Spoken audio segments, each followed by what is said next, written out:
So as I say, for those of you who don't know us, my name is Laurie Beagle. I'm a fellow of the Institute. I'm also managing director of Forums International. Forums International run 8 sets of forums in the UK and Europe presently. We actually have 2 new ones being launched this week and next week, one for media and publishing this week and one for international pharmaceuticals next week. So it could be 8 going up to 10. So if you want any more details on that, then please contact us via our website. As I say, I'm very, very pleased to have Simon joining us from not so sunny Brighton this morning, and who's going to be leading the session. So next slide, please. I think I've already probably mentioned most of this now. Today's webinar is going to focus mainly on the significant challenges we are continuing to experience in our professional and personal lives. As I said, I've been, like a lot of you, been working from home for what seems like months, considering that we run over 40 meetings a year and I spend 60 to 70% of my time traveling. It's been a completely different outlook on life. So anyway, I'm not going to rabbit on anymore. I'm going to pass over to Simon. We're going to pass the baton over to you, Simon, and you're now in charge for the next however long. So, and I shall come back at the end. So, great, thank you. Let me just launch my slide deck. There we go.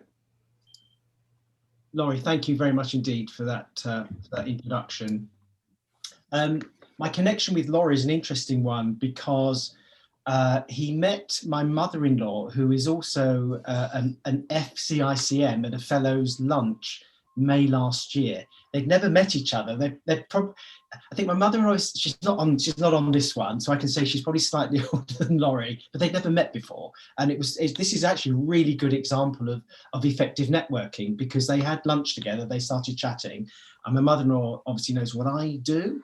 And mentioned to Laurie. So I'm delighted that has happened, because I've done quite a few of these things now.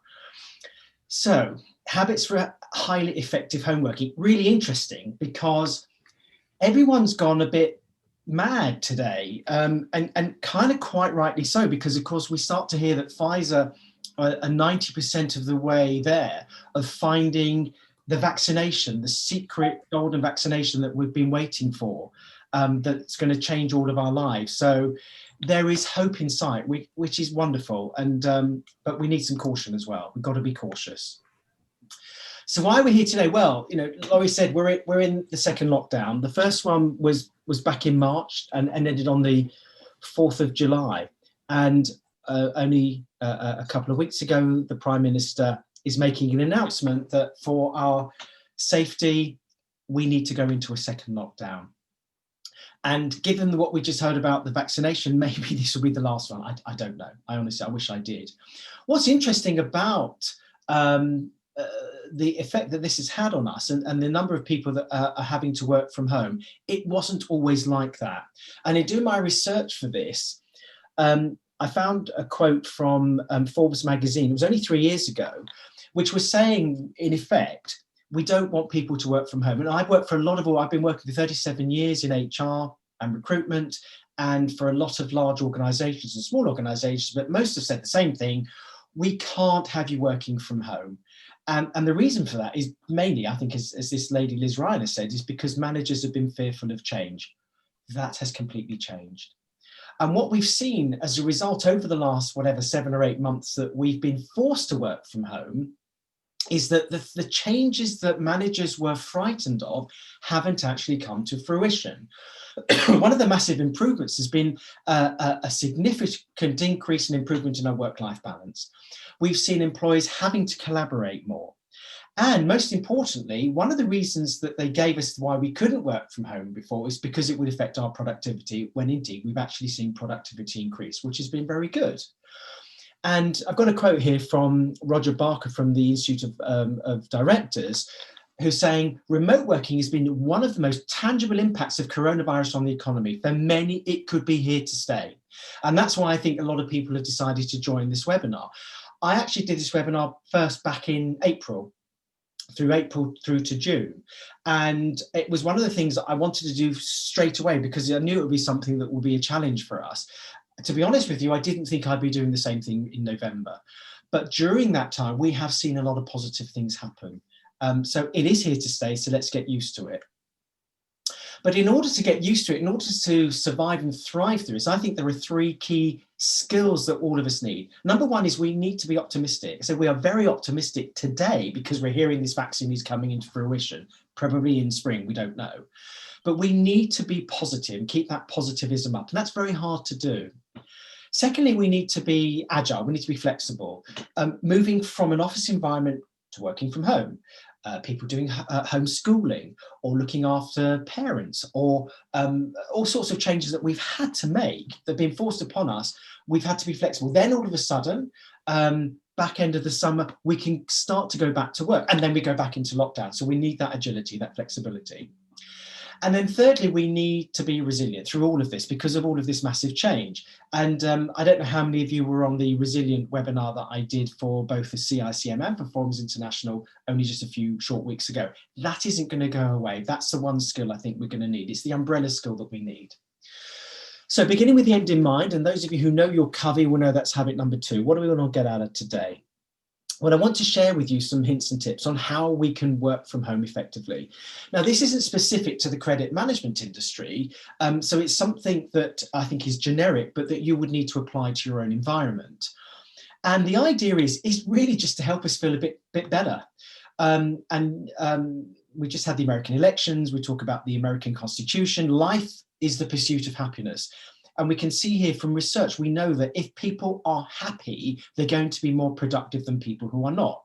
So kind of let's choose to be happy. To me, that makes sense. And the other thing that we want is to try and get to some sort of sense of normality. As I mentioned before, we're yo-yoing, flip-flopping between the office and going to work from home and then back again. And we want to get some sort of degree of control and stability in our lives. So hopefully some of the hints and tips I'm sharing with you today will help with that. Laurie has already mentioned how we're going to participate on this, and I'll try and make this as active as possible. I believe you're all on mute, so if you do have any questions, please put it into the chat and Laurie will pick that up at the end if there are any questions. And I've got some polling questions. One of the things I've certainly found from doing these Zooms is people love polling, and so do I. It's great. This is only a taster. I've only got an hour. So as Laurie said, we're going to be recording this and leaving this both on the CICM and the Forums International websites for you to look at. And please encourage other people to look at it as well. So one of the main objectives I have in all the coaching and development that I do is to increase people's self-awareness. And a lot of people say to me, Simon, thanks very much. That was really interesting. I kind of knew most of it already. But you know what? I don't do a lot of this. And it was really good that somebody like you can remind me that I should be doing this. So that's great. You may learn 1 or 2 things from it that you didn't know before. But one of the questions is also about sharing experience. And the question is, have we learned from that lockdown 1? And I think we have. So what have we liked? Well, the research is showing us that having that better work-life balance is having a positive impact on our levels of stress, on our health. We don't have to commute. And the number of hours that we waste commuting, although a lot of people use that productively, we can spend more time with our family and certainly with our friends, depending on the situation of lockdown. We can't at the moment. And we can do some more exercise. I mentioned before, we've seen that increase of productivity. People generally feel more comfortable at home where they've got the conveniences around them. There are less distractions some of the time at home. When I started work, 37 years ago, we had a load of closed offices, and then we went into this whole open office environment, but that's quite noisy. It can be quite distracting. There have been new opportunities for some people. I think particularly for people who are more introverted, they're being judged now more by the quality of their work rather than the volume of voices. The people who are very loud, the extroverts, tend to have their voices heard more. Well, that's shifted the change. And we've also seen more hope, the attitude of gratitude, going out for 10 weeks and clapping for the NHS. That was really good. Helping our neighbours, particularly if they're elderly, that was really good. Sharing the housework. I do the housework, my wife does the cooking. Yay, great team. And having more time with the children. All of those sorts of things we've liked. But I think there's a degree of caution as well, because there's some things that we just haven't liked. And people have seen extra pressure and more responsibility. And we talk about burning out, where you know there's a lot of people who haven't been on furlough and are picking up the work from people who have been on furlough, and that's caused a lot of extra pressure and responsibility. If you've got children and you're doing homeschooling, today Ofsted were talking about the number of younger children who they believe have been suffering because they haven't had that continuity, and they've forgotten how to use a knife and fork. That's what they said. They've forgotten how to read, those sorts of things. So those sort of things are not good. If you've got old elderly parents, having to care for them is an added responsibility and pressure. Having people around, sometimes too many people, can make it noisy, particularly on video calls when you've got a lot of people there trying to catch attention, but other people not enough, and they felt lonely and isolated, and that has increased their stress. And then thirdly, this ability to cope with events that are outside of our control. So the whole scope and scale of the virus has just been extraordinary. Unprecedented, dare I say, but we do live in these unprecedented times, and people have really struggled with that. And when will it end? And the fact that we're talking about this vaccine has created that spirit of hope, which is great. And there's been generally a lack of clarity. And the other thing I would caution people on is that we're doing lots of these video calls, but just be careful when you're on these video calls, somebody else just might be watching.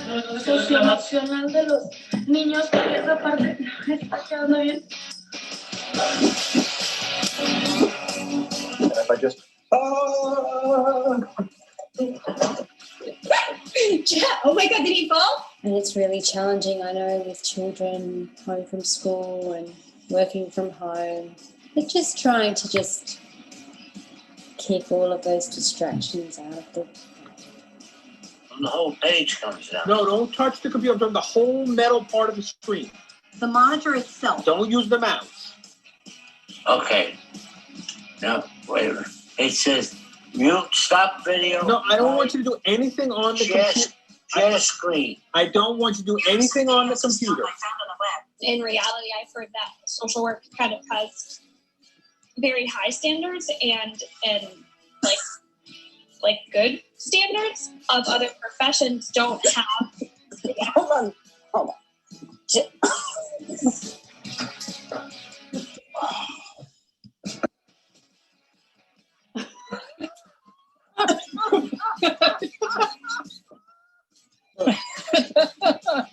What's up? Tony, I can see you. We can all see you. I'm quite sure that hasn't happened to you, but there you go. So let's look at these habits for effective homeworking. And of course, those of you who know me well will know that this has been inspired by Covey's 7 Habits of Highly Effective People. And because of time constraints, I've only got time to go through 3 of them with you today.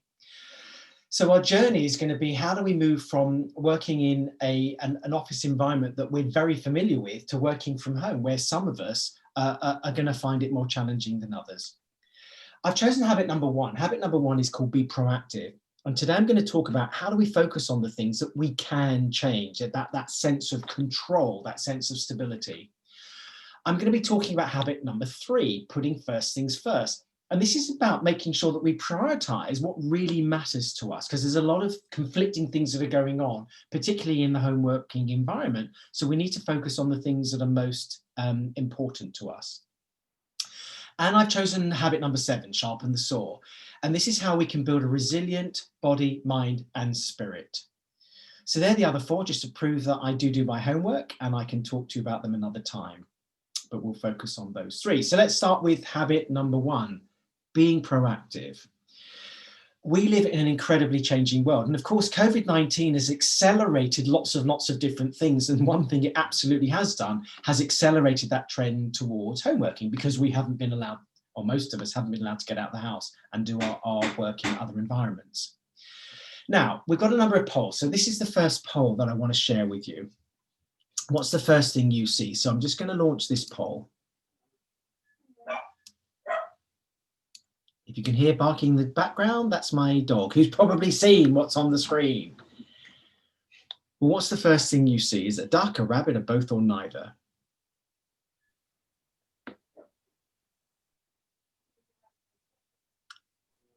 I normally wait for about 30 seconds. I'll check the percentages. About 3/4 of you have voted, and I will close the poll in 3, 2, 1. Let's end the poll. Okay, so let me share the results. Interesting. So most of you see the duck. That's interesting. A lot of you don't see the rabbit, but 23% of you see both. So I'm just going to stop sharing and close that. So if you, in terms of the duck, the bill is here for the duck and the rabbit's face is looking the other way. What's interesting about this is that children tested on Easter Sunday are more likely to see the rabbit because of that time of year. Whereas when those children, the same children were tested in October, they tended to see the duck. And the reason for this is that we think we see things as they are, but actually we tend to see things as we're conditioned. So in Easter, we talk about Easter bunnies. That's why you're more likely to see the bunny. And of course, if we think about how we're all conditioned, we're conditioned by a whole range of different things. Maybe it's our parents, our friends, our education, religion, all kinds of things. That social media absolutely is making a massive impact to the way that we're being influenced, whether rightly or wrongly. You know, what is it, false news or whatever it's called. And these affect our beliefs and our norms, the way we think, the way we choose to think, what we call our paradigms. And the pandemic has challenged a major paradigm of us, is that the office is the best place to work. That has been the paradigm for decades, if not centuries. And that has really been put to challenge. And a lot of us are finding that quite difficult. That's why when we go back those 3 years, people are finding saying, well, no, you can't possibly do it. Well, we've just proved that you can. And the new challenge we're now finding is, given that we've had this experience of working from home, how can we redesign what we do? How can we make that better? Do we have to go back to work? There's a lot of research. If you go back to sort of August, September, when we started to talk about going back to work, at least half of the employees were saying, we don't want to go back to work yet. And it's not necessarily around the safety of the environment. It's actually, we prefer doing some of our work from home. So we may have to make this paradigm shift and see our lives through a different lens and accept that there are different ways of working. I'm not saying one's bad or the other one's good, but it's just different. And I've got this quote from Peter Cheese, who is the CEO of the CIPD, the Institute of Personnel Development that I belong to. And he said the step change shift to home working to adapt to lockdowns has taught us a lot about how we can be flexible in our ways of working in the future. So let's get used to it. And because of that change, we've seen all of that change, it's worth just reflecting on how we deal with that change. And this is where we deal with it differently. The time along the bottom will vary depending on who you are. And your reaction to it will, again, depend on who you are and what situation that you're in. But the Kubler-Ross's change curve has been proven that we will all go through this process, either faster or slower. And the first thing we go through is what we call shock. So if we go back to and we go back in 23rd of March, we go back further than that. But the shock of this was actually happening. The fact that we went into lockdown, it's like, crikey, I can't believe this is happening to us. It was happening to some place in China. Can't believe it's happening in the UK. And then we can go into denial and actually pretend that it's not actually happening, which a lot of people were thinking that and behaving in that way. And then we go into this self-doubt and thinking, well, how on earth are we going to get through this? And the government had to step in, and that's when we had to go into lockdown and say, no, this is reality. We have to do something. And then the next phase number 4, is what we call apathy. And this is where you can spend too much time in a situation where nothing is changing. And that's why the government was saying, you've got to go out and exercise, and started to slowly allow us to reintegrate, if you like, back into society, because otherwise we would go into this, what we call this valley of despair. And once we start to accept the situation that we're in, we acknowledge it, we then start to say, right, okay, we need to do something about it. We then take stock of where we are. So we have got a really good NHS. We can do these things from home. We can be productive. We start to feel more positive, and we can then move forward and accept new goals and start to think more positively. Now, what was interesting is only very recently, when he announced the second lockdown, we went back into shock. It may have been very quick, but we were saying, oh no, I can't believe it. We're going back into a situation that we were in March and April and May. We saw the numbers going down in the summer, and I can't believe, shock, we're in denial, we're coming through it. But what I'm seeing happening, particularly today, that a lot of people will go through that quite quickly. It's not as severe as it was before. So let me launch our second poll. And this time I want to ask you, sorry, let me find it. There we go. So I want to ask you, where are you on the change curve at this moment in time? I should have said, and I apologize, that all of this is anonymous. I don't know who's saying what. So a lot of this, I want you to think, all this stuff that I do, I want it to be self-reflective. But where do you think you are at the moment?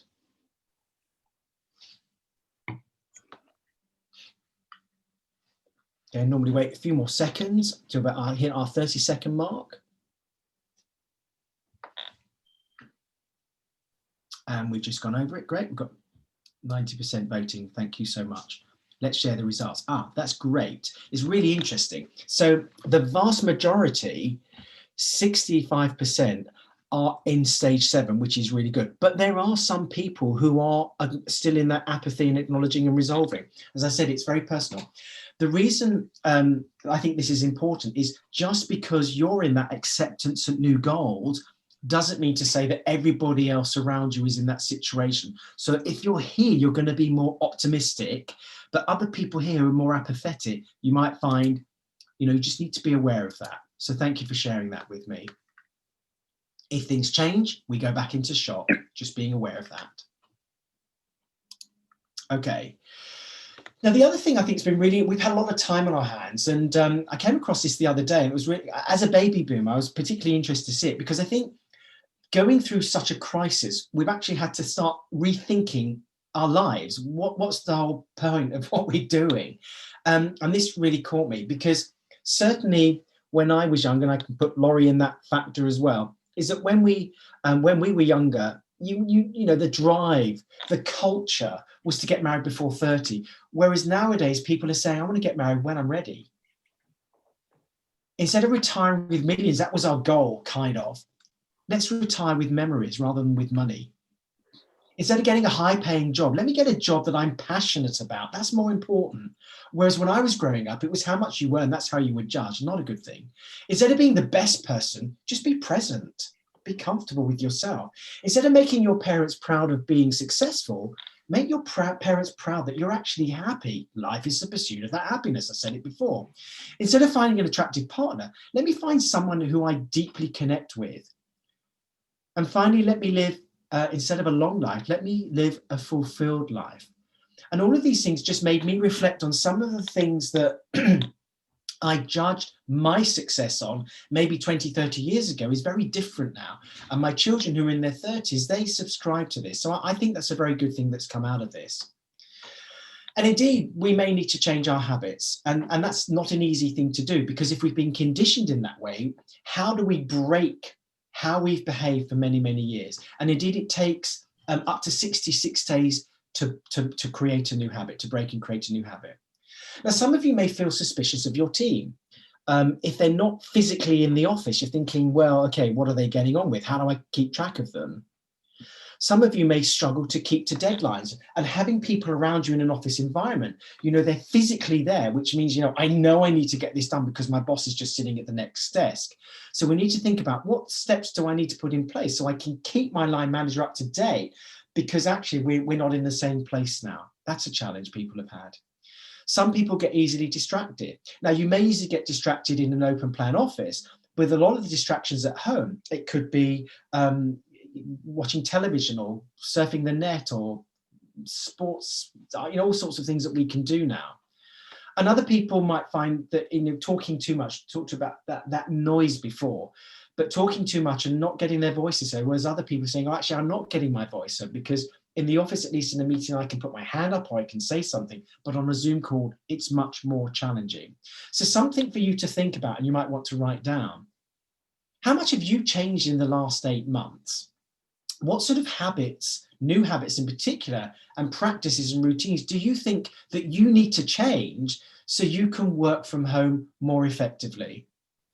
And how will these actions enable you to become smarter than you were before the pandemic started? As I said before, I honestly believe working from home is here to stay. It may not be in the way, it may not be 100%, but it's certainly not going to be 0%. And it depends on your organization. So these are some of the things that I think I would just challenge you just to start thinking about it. Now, habit number one, being proactive, is all about what you can do. It's about this sense of control. And I want to focus on this at the moment. And we're all affected by these external factors that are outside of our control. So Laurie was talking about the weather. By the way, Laurie, the weather is much nicer in Brighton. The sun is coming out, which is great. But it was raining before, and I can't affect that. I just have to live with it. The government, the decisions that the government is making, my sports team, whether they win or lose. COVID-19, I had no control of that at all. But what I do have a control over is how I respond to all of those things. And I've got two choices. The first choice is I can choose to be reactive. I can choose to feel that, I'm being acted upon. It's not fair. Why is this happening to me?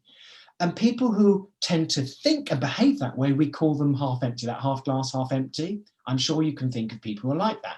They tend to see themselves as a victim of society, of the government, or whatever it happens to be. That's one choice. The other choice is that we can choose to be proactive. We can choose to say, okay, this is happening to me, but what action can I take so I can at least deal with it in the best way that I can? So these people are what we call the half full people. And again, I'm sure you can think of those types of people. When something bad happens, they always manage to think positively about them. And they see themselves as the victor rather than the victim. And the things that we're concerned about, that we care about them, but we actually can't do very much about it, is what we call the circle of concern. And during this pandemic, we faced a number of different challenges. And being working from home, a lot of those things have been taken away from us. So for example, I'm struggling to feel inspired and motivated because actually I work much better in a team when I'm surrounded by people, and now I feel like I'm on my own. Or I can't play tennis during lockdown, not able to do that exercise. Or it could be I'm worried about eating too much unhealthy food because it's something I can just grab and go to the fridge and the cupboard and what have you. And I think these are just some examples of some genuine concerns that people have. But we have that freedom to choose. And we can choose to take responsibility for how we respond to those types of other situations by living in what we call the circle of influence. And during the crisis, we can choose to use more optimistic language. We can choose to be positively realistic. We can choose to be more thoughtful of others. It's hard. I'm not saying it's easy, but you can make that choice. So I'm struggling to feel inspired and motivated on my own. So my choice is I'll keep in contact with people, and I can do that through Zoom or Teams or text or all sorts of things that I can do. I can do that.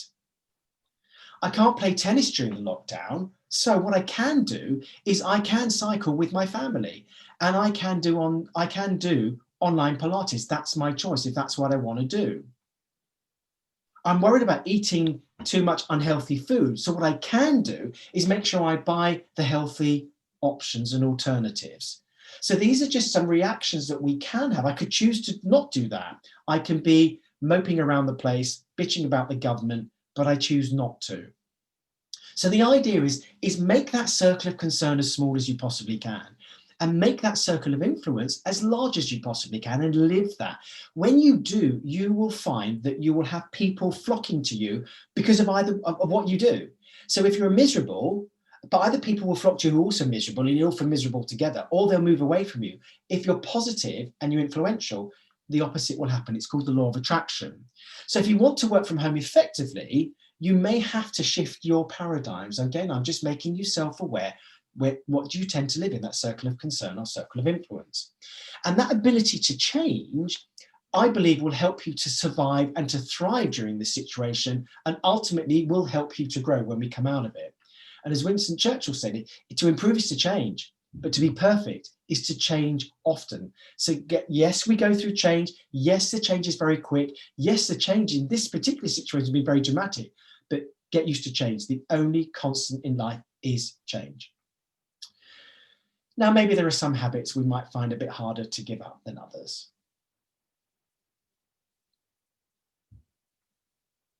So that's habit number 1. Let's move on to habit number 3. This is putting first things first.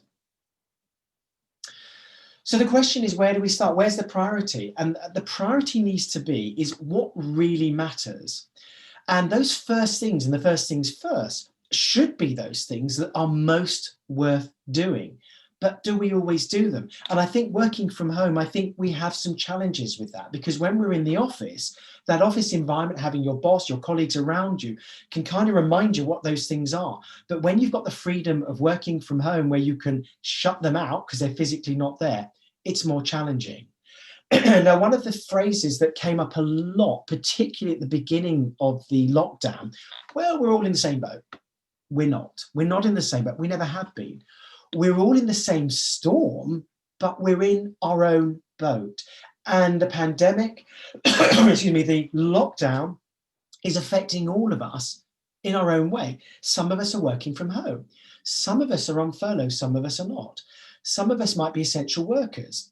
Some of us have got to go back to that, or maybe not the homeschooling, but they were certainly in that situation before, because that's why the government said we have to get the kids back into school. And some people are really struggling because they just haven't had any work. They've got no income coming in. So all of that needs to be taken into account. We're in the same storm, but we're in our individual boats. And one of the things I think really happened, excuse me, during particularly the first lockdown, is that we slowed down. I know I talk very quickly because I get very passionate. I need to slow down. And we have more time to think. A brilliant book by Bruce Daly, it's called Eat, Sleep, Work and Repeat, that I read the other day. And he talks about this thing called the hurry sickness, and everything is about being in a hurry. And I've seen that really since the 1980s. If you wanted credit, get credit. You want to buy something? My grandparents would never have done that. You want to buy a new television? Save up for it, or you put it on hire purchase. They wouldn't do things like that. Whereas our generation from the 1980s onwards, it was like, you got this credit, you can have it now. So everybody wants something now. And he's saying we need to slow down and make things less urgent. And of course, we need to recognize that the impact this is having is happening in our professional and our personal lives. But that dividing line, that distinction, has actually become much harder to find. It's much more blurry. And if we think about what we do in general, we wear a number of hats. We have a number of roles. And those roles have been challenged during lockdown, particularly when working from home. So you might be a wife, but also you're a mum and you're a daughter. But also at the same time, you could be head of a function and you might be a credit controller. At the same time, outside of work, you might be a school governor, or you might volunteer to help a local charity. You know, it's all very individual, but you have these different hats that you need to wear. And a lot of people found it challenging, particularly in the first lockdown. Where are the boundaries? What do I do? How do I do all of these things? What are the rules? And my advice is you need to be very clear in terms of what hat you're wearing and why you're wearing it and for how long you're wearing it. And indeed, that balance may change, and we saw it changing whilst working from home. So you need to think about, how do I need to fulfill all these roles, or maybe some of those things I just can't do? But it's important to communicate to everybody, be clear about what are the outcomes, what effort is required, and it's all about managing expectations, particularly when working from home and with your boss. You need to manage those expectations clearly. But there's a high degree of flexibility with all of those roles. I've seen that. Another thing you need to do is manage your workspace. So some people are very lucky. They might live in houses where they've got free rooms and they can go and sit somewhere. They're very fortunate. So they can have a separate room and they can go, this is my office. But other people aren't so fortunate. So they may have to work in the kitchen where there are kids running around the place, or in the dining room, or share with a partner that is also working from home. You also need to make sure that the comforts that you had in the office you've got from home. I'm very lucky. I've worked from home on and off for 20 years. So I've got a brilliant chair because the company I used to work for, Accenture, they bought me this chair. I mean, work 10, 15 years ago. It's great. I've got a desk. I'm fortunate, but some people are not. But you need to make sure that you make the best of what you've got. I also think it's important to go to work and to come back home. So when you're working from home, go to work, dress as if you're going to work. Don't work in bed. Don't wear casual clothes unless that's the environment that you're used to.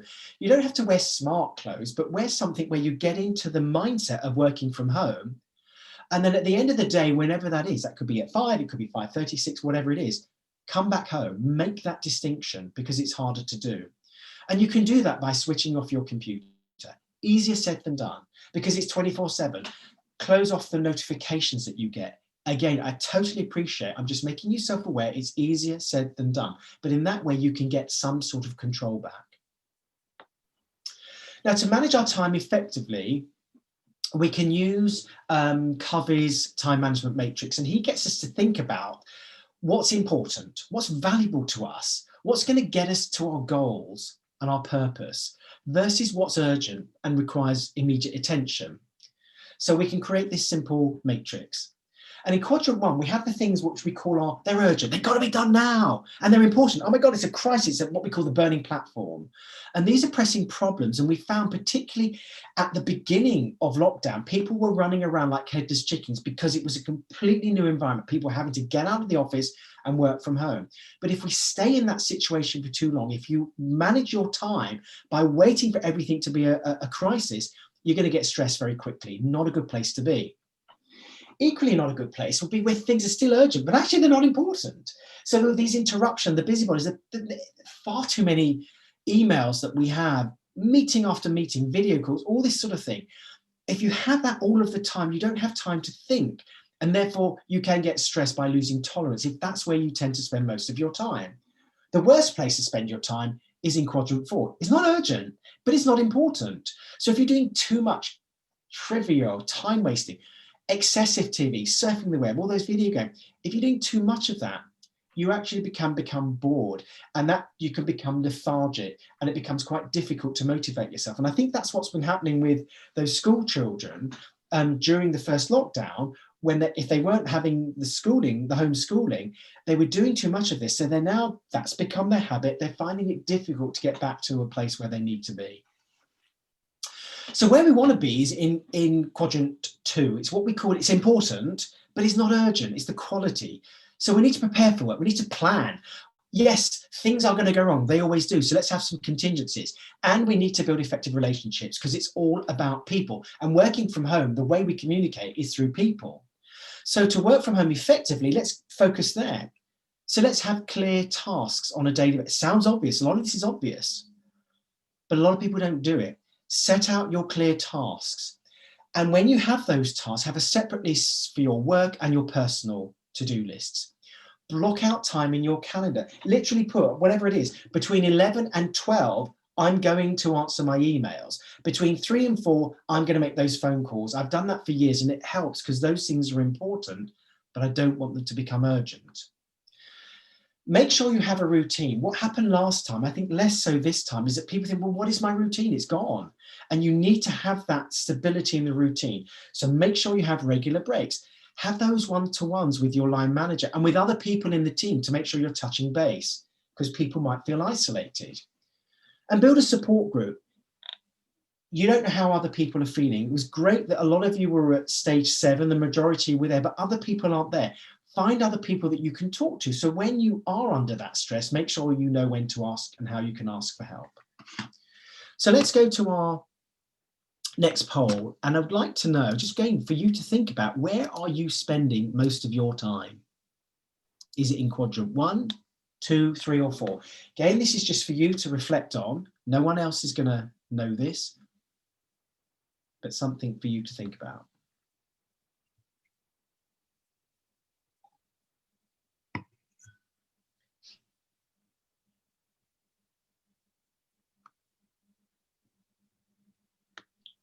Okay, we're getting near to our magic 30 seconds.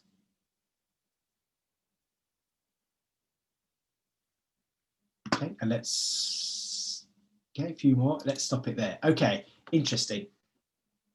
So well, the good news is most people are spending their time in quadrant 2, but there's some sizable numbers. Like a third of people are spending time in quadrant 1.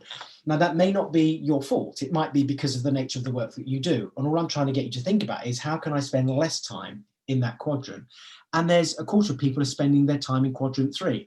So that's not, I think these numbers aren't great actually, but I'm glad I've got it in there because I want you to think about how can you start moving out of, let's just stop the sharing. How can you move, if you're here, how can you move to here? If you're in 3, how can you move to 2?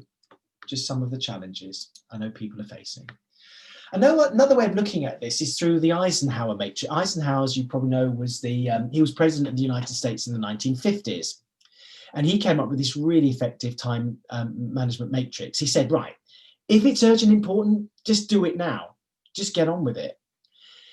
If it's non-urgent and important, you need to put tasks in your calendar. You need to schedule it, but make sure it's important. You need to get it done, but put it in your calendar. If it's urgent and not important, why are you doing it? Maybe you can find other people that can do it and check their progress later on. And like the other one, if it's not urgent, if it's not important, just don't do it. You shouldn't be doing it at all. So some of the things to think about when working from home is always question what is worth doing first. It should be the important and non-urgent things. Try not to let others distract you. Easier said than done, particularly when you've got kids around the house, but they need to know you're in your office space, you're at work. And try not to procrastinate, put things off. It's easier to do that because you haven't got that pressure around you. And procrastination is based on what we call Parkinson's law. The amount of time that you have to complete a task is the amount of time it will take you. So if I give you an hour to do something, how long does it take you? It takes you an hour. But I give you the same task to do in a day, how long will it take you? It will take you a day. It may not take you the whole day stretched out, but you may delay it. It's proven, it's a law. So one of the things you can think about, I only came across this in the last week or so, is called the Pomodoro technique. And this guy, Francesco Cirillo, he, when he was at university, he had this tomato, Pomodoro's tomato, in Italy, he had this kitchen timer, and he used it to manage his time. So what he would do is he'd work on a set task for no more than 25 minutes with no distractions. He'd turn the timer for 25. Then he would take a 5-minute break. And he would repeat that process 4 times. And then he would take a 20-minute break and he would go through that process. And he proved that if you do that, you can increase both your focus and productivity. So it was something that, again, I only learned this very recently and wanted to share it with you. But the other thing I talked about relationships, it's about people. It's about reminding ourselves that in order to survive and to thrive, and we've seen this, it's about building effective relationships. So let me show you this video.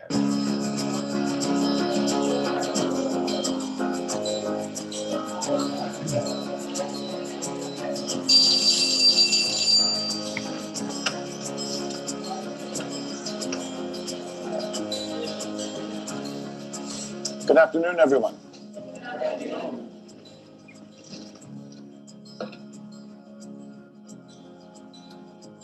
We all have this one life to live. A fleeting shadow amongst all that exists in this vast universe. We have the ability to accomplish anything, truly anything, if we use our time wisely.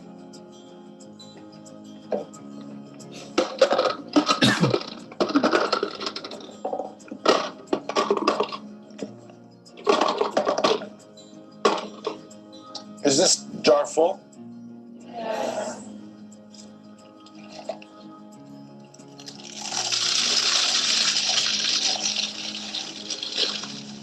And is it full now? Yes.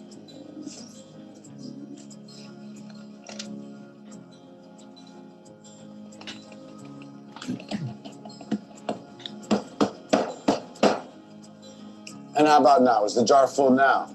Yes. Yes. Yeah, it is.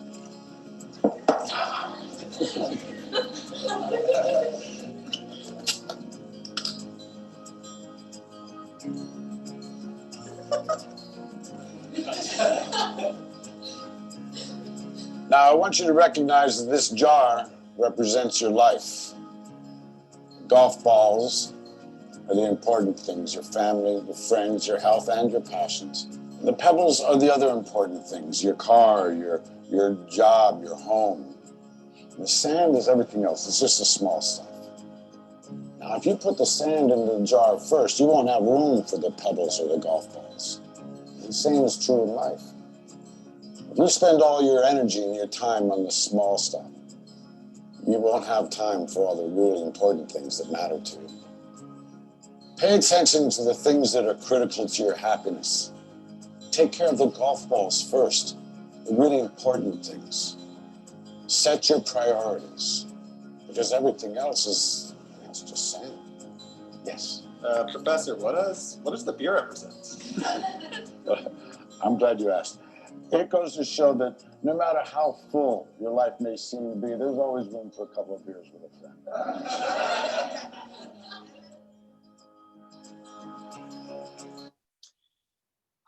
I mean, I love that. I've seen that many, many times. But what's really funny for me, extra funny about it, if you saw in the beer bottle, it's Corona beer. I mean, it couldn't be better, but there you go. Just my warped sense of humor. Right. Let's talk about habit number 7, our third habit, sharpening the saw. Now, we absolutely have found that, working from home has been great for a lot of people, but for some people it hasn't. And we need to be aware of that. If your positions of responsibility, what I'm trying to do here is just, again, increase your awareness that some people are finding this more challenging than others.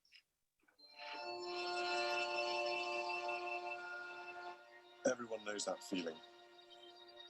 When life gets on top of us. We feel stressed, low, anxious, or have trouble sleeping. We think there's nothing to be done, nothing we can do about it. But now, there's a new way to help turn things around. Every Mind Matters will show you simple ways to look after your mental health. It'll get you started with a free online plan designed to help you deal with stress, boost your mood, improve your sleep, and feel more in control. We can all benefit from taking simple steps to look after our mental health. Every mind matters. We're in this together. Come on. So for those of you who are feeling stressed or aware of people who are feeling stressed, look down here, just do a Google search, Every Mind Matters. It will take you to a very simple questionnaire. It's only 5 questions that asks you how you are feeling. It's about you, it's all confidential, and then we'll give you some strategies to think about how you can help yourself. Simon, sorry to interrupt, but we're getting a report that the sound is dropping. So can you shout? Okay. Please. Yes. Okay. So we need to look after ourselves. And we do that by building resilience, but not only resilience in our minds, but also in our body and our spirit. And we can do this by looking after, the key is that we need to look after ourselves first. And we can do this by looking at 4 dimensions. And the first dimension is the physical dimension. What are the things that we need to do to help us to be fitter physically? That's why the government talk about exercise, making sure we're eating the right foods, making sure that we're having enough rest and that we're sleeping. At the same time, we need to spiritually make sure that we are relaxing. And people do this in different ways. Either they do it through music or meditation or something called mindfulness, time in nature, whatever those things are, we need to do that as well. The third way is mentally. It's by stimulating our minds. And indeed, I congratulate all of you for coming on this webinar today, because that's what you're doing. You're educating yourself, developing yourself. You may be taking 1 or 2 things away from here that you didn't know before, but you need to do that as well. And the final is to do with socially. It's that interaction with other people. Why I talk about relationships with other people is that you need to make sure that you're interacting with people, either that support group or doing something outside of your community. Contact with the neighbours was a really good example. So let's come to the 4th and final poll. And I'd like to ask you, in how many dimensions are you active? Are you active in all of them, or just 3 of them, or maybe only one or maybe even none.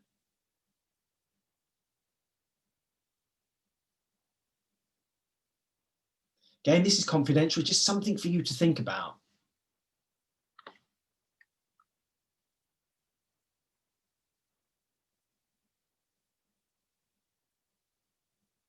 Okay, we're coming up to the magic 30 seconds. Okay, and let's end the poll. Right, so the good news is that the vast majority of you are doing 3 of them. Some of you are doing all 4, which is great. And some are only doing 2 and 1. The point is, let me just stop the sharing, that actually you need to be doing something in all of them. And you need to take that time out to recharge yourself. That is how you can manage your stress and build your resilience. So make a note of the one that you're not doing something in and commit to doing something in that area. Now, one of the things working from home is we're working in this virtual world. In fact, I was on a webinar yesterday and the guy there said, we don't call it working from home, we call it working in a virtual office or something like that, which was interesting. But we live in this virtual world and there's things that we need to do because we have that less interaction. And teams can find it difficult to build the rapport when they rarely meet in real life. When you go into the office, you instantaneously are within that team, but you're not. So good working relationships are important to build effective teams and to solve problems, to collaborate. So one of the things you need to think about is how do we do that when working virtually? And virtual team building can reduce the feelings of isolation, that loneliness we talked about before. And there have been many studies that show that if we can do that effectively, you can build that trust. So there's some of the things that you can do. There's a number of exercises that are now out there. You just need to do a Google search. So have a go at doing them. They're different. It's not the same as the like climbing mountain or sailing lakes or whatever sort of things we would have done in terms of team building, but we can do some virtual stuff. But be clear about what is it that you want to change? What are your objectives? What are your expectations? And here are just some examples. I just did a Google search the other day, but there's just do it. Have a look and give it a go and bring your team together, because you'll build that trust and you'll help them to feel like an effective team. The other thing I think absolutely we should do is have a laugh. And it's been proven, and going back to that book by Bruce Daisby, he said, laughter is a sign of a strong team and a trustworthy leader. So find something that works for you, either in your personal, or both, I would say, in both your personal and professional life. Because that's also been proven that with that laughter, it can build that bond. It can inspire creativity and it can help everyone to manage with stress. Now, I get that laughter it's personal, it's subjective, but I honestly believe that when you see other people laugh, it just makes us feel good.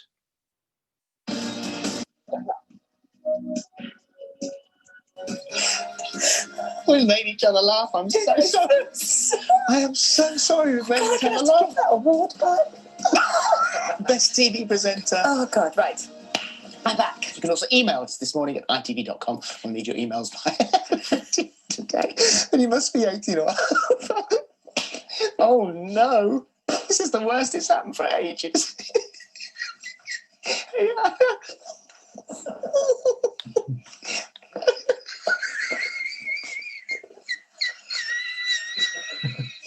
Oh, we haven't done this for a long time.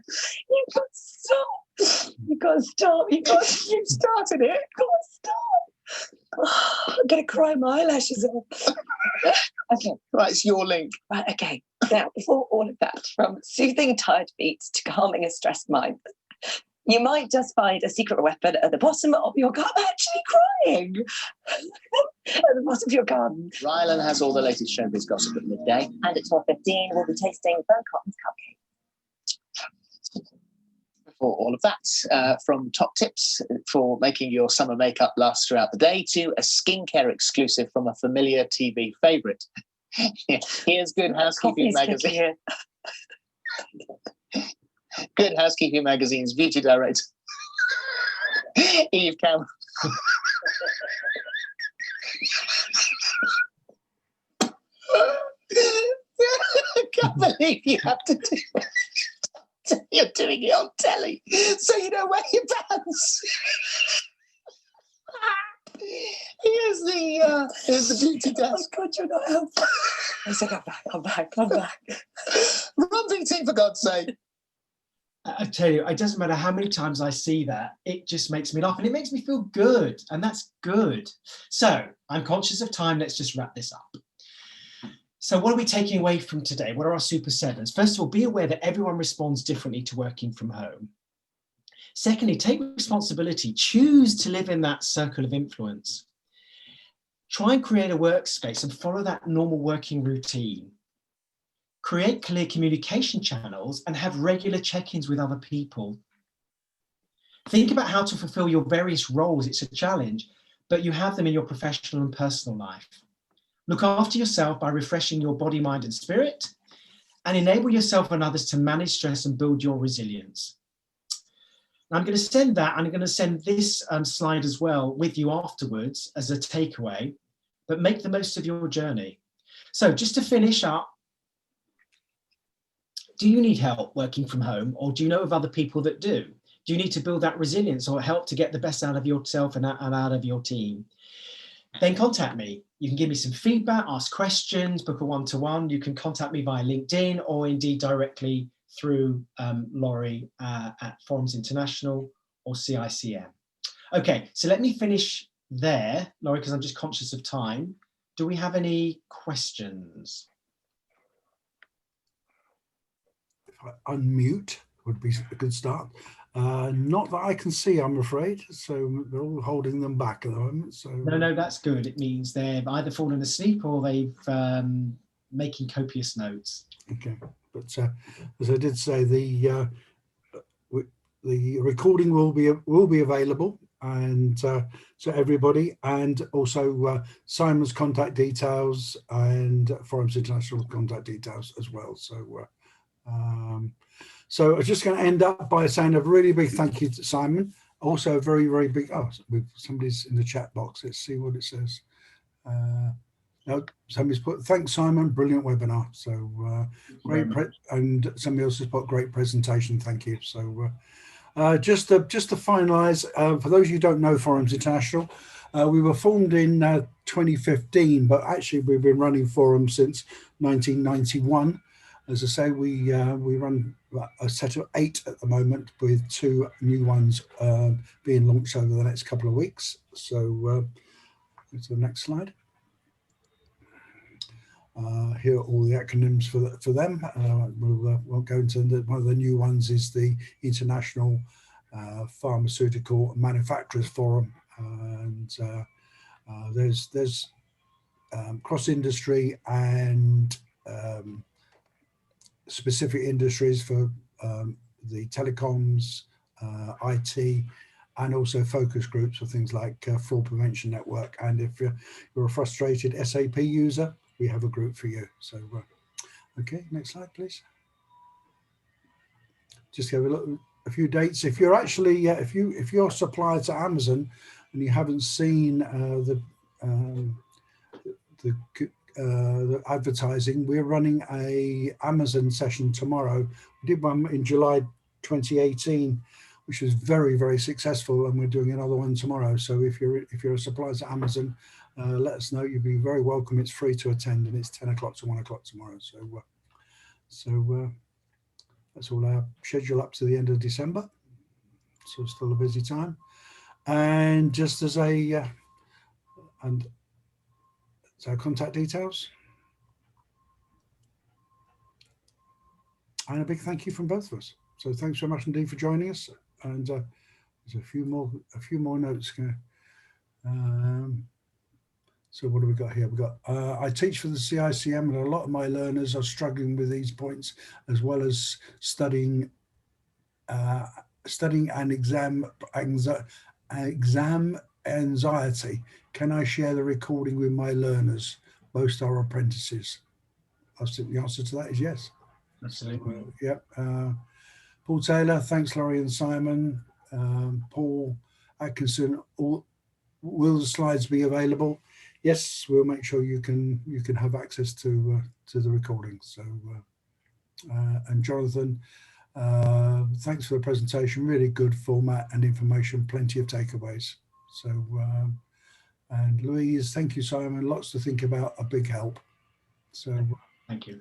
and another one, a very thought-provoking, thank you. So there you go. So